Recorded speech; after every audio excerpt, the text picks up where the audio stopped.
Au terme des dispositions de la loi, on ne parlera pas d'autonomie politique pour les collectivités locales, mais on parlera plutôt de personnalité juridique.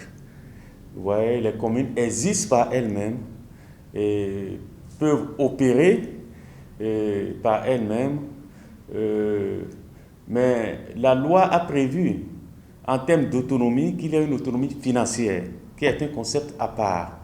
Cette autonomie financière permet aux collectivités locales de mobiliser les ressources pour faire face à leurs charges. Mais l'autonomie politique peut s'entendre sous la forme de l'animation du conseil communal par ceux qui sont élus.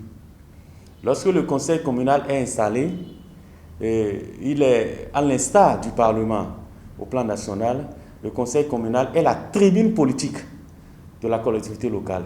C'est là où on pourrait trouver tous les courants politiques qui animent la vie politique au plan local. Si c'est à ce titre-là, oui, on peut parler d'autonomie politique. De fait, au regard de l'expérience que nous avons vécue depuis bientôt 17 ans de pratique de décentralisation dans notre pays.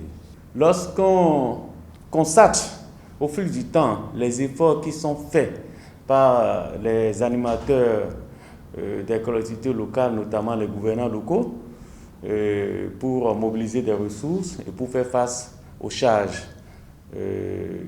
qui, du reste, sont liées aux attentes de la population dans chaque collectivité locale.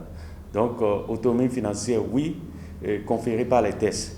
Mais autonomie dans les collectivités elles-mêmes, on peut dire qu'elle est éprouvée, cette autonomie financière. Elle est éprouvée d'autant que ce n'est pas toujours facile pour les collectivités locales de mobiliser les ressources. Il y a d'un côté l'aspect politique du gouvernant, de proximité qu'est le maire, qui fait qu'on a des difficultés à imposer des militants, qui fait qu'on a des difficultés, on a la crainte de représailles à travers les urnes pour assujettir la population à des taxes, à des impôts, etc. De l'autre côté, c'est qu'il y a l'État qui ne transfère toujours pas les ressources financières aux collectivités locales.